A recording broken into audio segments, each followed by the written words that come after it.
Welcome to my video. Hello friends, आप मेरे channel पर पहली बार आए हैं तो इस चैनल को सब्सक्राइब कर लीजिए एंड बेल आइकन प्रेस कर लीजिए।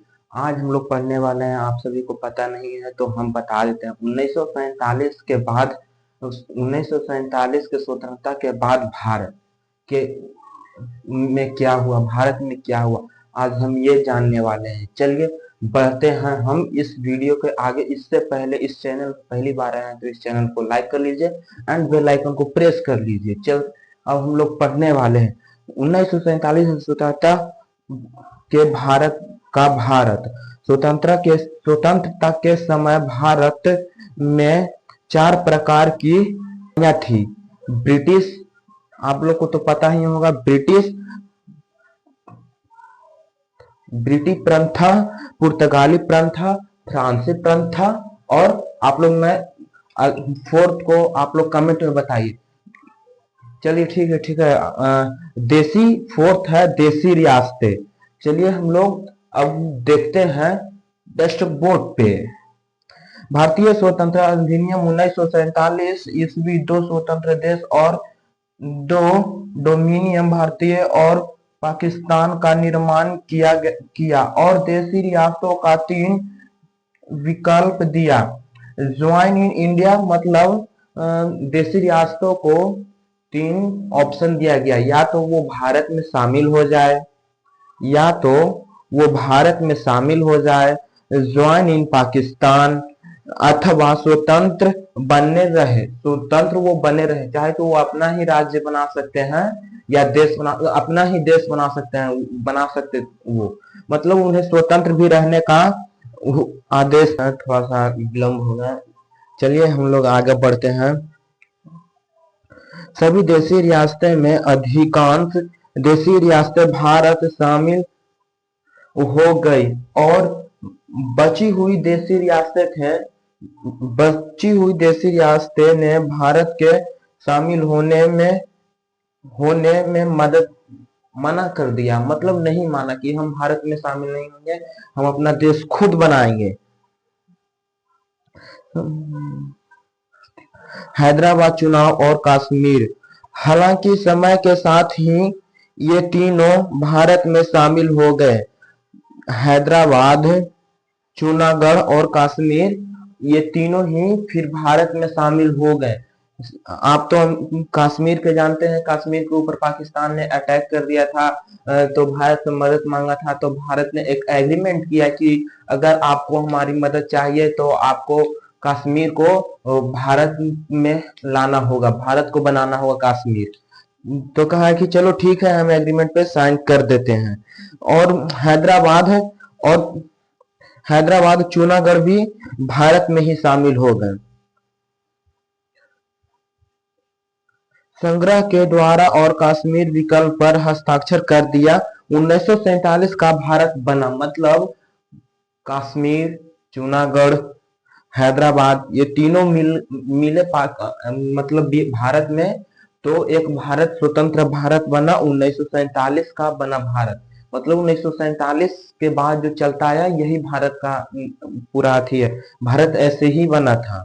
चलिए अब हम लोग कुछ आगे की ओर बढ़ते हैं। ये तो कल वाला हम आप लोग को रिवीजन करा दिए ताकि आप लोग को पढ़ने में दिक्कत ना हो और याद भी रहे। चलिए अब हम लोग आगे बढ़। B.R. अम्बेडकर, यानी हमारे संविधान का स्ट्रक्चर, बैकबोन जिन्हें कहा जाता है, वो डॉक्टर बाबा साहेब भीमराव अम्बेडकर थे। पार्ट 9 में ब्रिटिश प्रांत, देसी रियासतें ANI 1926-1950 को भारत का संविधान बनकर लागू हुआ। तब उस वक्त भारत में राज्यों की संख्या 29 थी। पहले जो 1947 के बाद जो बना था राज्य भारत में, वो टोटल 29 राज्य थी। क्वेश्चन कंफ्यूज कर देगा, आप लोग सोचेंगे कि 28 ही राज्य था, नहीं, 1947 के बाद कुछ समय रहा था, 29 राज्य थी भारत में। यह कंडीशन है 26 नवंबर 1950 का। फर्स्ट कमेटी का नाम था मतलब जो फर्स्ट कमिटी बैठा था उसका उसका नाम, फर्स्ट कमिटी बैठा था कब? 1948 इसके धार समिति। प्रशासन के आधार पर या भाषा के आधार पर, मतलब जो हमारे कुछ लोग कह रहे थे कि राज्य बनना चाहिए भाषा के आधार पे, कुछ कह रहे थे, कमेटी कह रहे थे कि नहीं भाषा के आधार पे नहीं बनना चाहिए, ये प्रशासन के आधार पे बनना चाहिए, मतलब कि 28-29 ही राज्य रहना चाहिए। कुछ लोग कह रहे थे कि भाषा के आधार पे बनना चाहिए था राज्य, लेकिन हमारे देश में भाषा ही 19,000 से प्लस जा रही है। तो अगर 19,000 भाषाएं जा रही है तो समझिए कि 19,000 राज्य में चल जाएगी। इसलिए इसलिए एक और मिशन मीटिंग हुआ, मतलब इसका जो रिजल्ट आया, इसका रिजल्ट आया 1948-49। सेकेंड कैंडिडेट बनी, सेकेंड कम्युनिटी बनी थी और कम्युनिटी का नाम JUP कमेटी था। इस कमेटी में 3 व्यक्ति थे। कुछ समय बाद इस कमेटी की 2 रिपोर्ट आई। तो इस कमेटी ने भी कहा कि जो राज्य बनाए जाए वो प्रशासन के आधार पे ही बनाए जाए, भाषा के आधार पे नहीं। मतलब जो राज्य बनाना है वो कमेटी मतलब प्रशासन के आधार पे बनाना चाहिए, मतलब भाषा के आधार पे नहीं, क्योंकि भाषाएं ज्यादा है तो भाषा के आधार पे कंफर्टेबल नहीं होगा। 19 तो इसके बाद घटना घटी 1953 में एक घटना घटी है। एक व्यक्ति थे जो एक व्यक्ति थे जो आंध्र प्रदेश में हैदराबाद के पास आसपास रहते थे। उस व्यक्ति का नाम था P श्री रामलू ने कहा कि भाषा के आधार पर राज्य बनना चाहिए, नहीं तो वो हड़ताल करेंगे। वो हड़ताल पे बैठ गए, भाषा के आधार पे राज्य नहीं बना तो वो 53 दिन तक, कुछ 64 दिन तक कुछ भी न खाए पिए, और उसी के कारण उनका मतलब वो डेथ कर गए। तो मतलब जनता भड़क गई कि भाषा के आधार पर राज्य बनना चाहिए। डीएम ऑफिस में जिला में जहां तहां बसें लहराई जा रही थी, स्कूलें तोड़े फोड़े जा रही थी, सब इधर उधर रास्ते पे रोड पे जमा हो गया, ब्लॉक कर दिया रास्ते, गाड़ी आना जाना बंद हो गया। तब एक नया रूल आया। तब नेहरू जी ने कैबिनेट की मीटिंग बुलाई, मतलब नेहरू जी ने फिर से एक कैबिनेट की मीटिंग रखी, और तब जाके 1953 में भाषा के आधार पर इंडिया का पहला स्टेट बना। मतलब भाषा के आधार पे ओनली फॉर एक ही स्टेट बना है, स्टेट का नाम है